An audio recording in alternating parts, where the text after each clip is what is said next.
The boss was asking how you're doing, if you're missing him.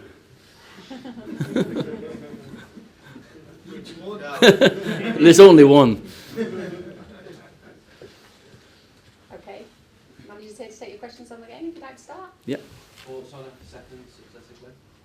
Say again, sorry? Thoughts on today's win? Fantastic result. You're delighted with 3 points, and some of the football was really, really good as well.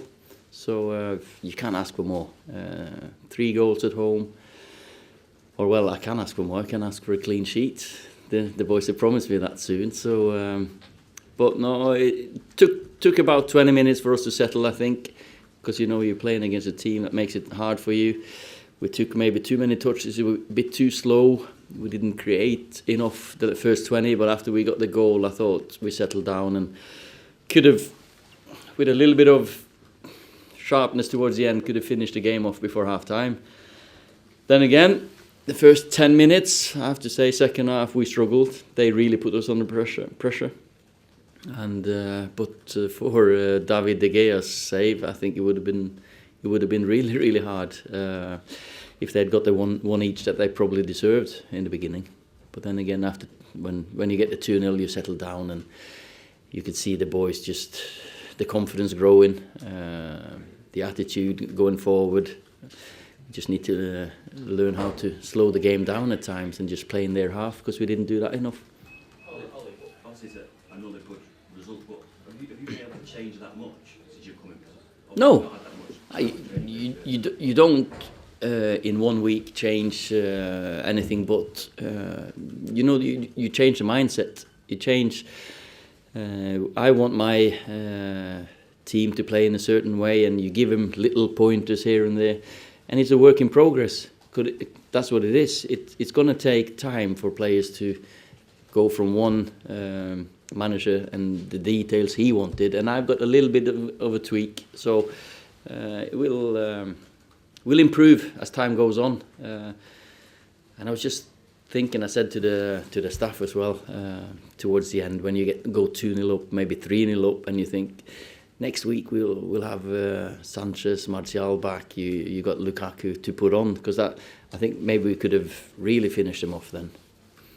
Well, it changed much with. I mean, you see, you've changed much. You've seen that kind of performance from Paul before, but have there been any kind of conversations there, because he looks a completely different player to you to what you've Well, playing recently? I'm spending time with the players, of course, and trying to get as much time with each individual as possible. Paul is one that's really enjoyed. Last time he creates 2 or 3 goals. This time he scores 2 himself. Hopefully, or I think he's enjoyed this tonight or today. Yeah. Sorry. How emotional was it for you tonight? 10 years after your testimonials to be back here.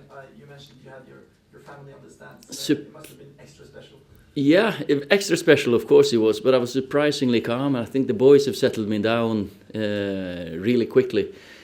Because, when you trust the team that you put out, you can, and you just focus on the game, you're not that tense. And I felt it's special, walking out there, hearing the crowd again, singing my song.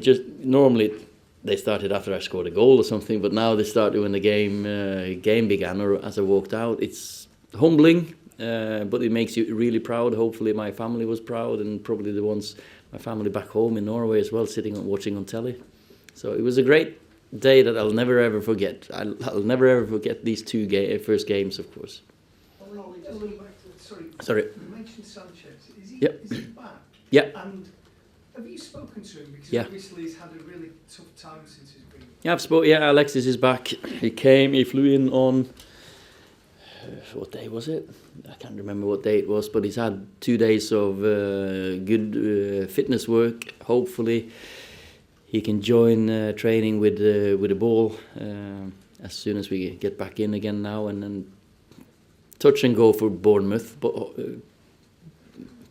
definitely involved against Newcastle. Have you spoken about his confidence though?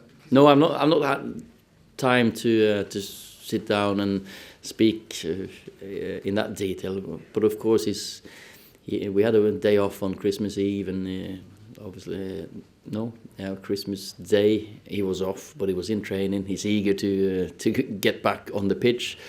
He's a workaholic. It seems like.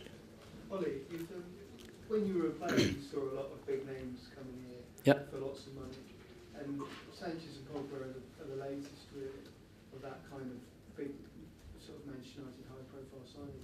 Does that still bring the same pressure these days, or does it bring different pressure? Well, when you play for Man United with a badge, it's a certain responsibility. We play in a certain way. I don't think the amount of money that's spent should bother anyone, because football nowadays it's crazy, isn't it? You know, when I played back in the days, you thought this must be the top and it has to go down, but it's just keep on going upwards. And I don't think the amount of money that's not their fault. They're there as players and human beings, and so the price that the club pay doesn't really bother me or them. It shouldn't do anyway. You said Ollie, obviously it's only a week, you're not be able to make that much changes, but as against Cardiff here today, your fullbacks were very, very high up the field. I mean, really high. Really high. Is that going to be a bit of an adjustment for them, and your two centre halves and your midfielders? And is that going to be something that the team will have to use? Because for 5 seasons, everything. Well, you know, my philosophy is you've got to have width. And so today you've got Juan Mata and Jesse Lingard wide, but they're more comfortable coming in. Then the fullbacks need to go. It's different when you got Martial or you got Rashford wide, or someone who likes to play 1 against 1. So it depends on the. But yes, I'd like my fullbacks to come. That's more and more for me in modern football. It's important to get fullbacks flying on. Okay. Okay. Yeah. Sorry, you spoke there about Paul, but it was significant to see the big smile on his face when he scored the goal as well. He seemed to be enjoying himself. Yeah, that's the Paul I know. That's the Paul I have known since he was in the reserves and in the youth team. He's always been a happy boy. He's always had a big smile on his face, and when you score a goal, or if you score 2, of course you're happy. And when you play football for Man United, you should be happy. Of course it's a responsibility, but it's an honour and a privilege. And Paul loves playing for this club. He's a Man United boy through and through. He's a kid that knows what it means to play for Man United. Okay, guys, thank you. Thank you. See you later.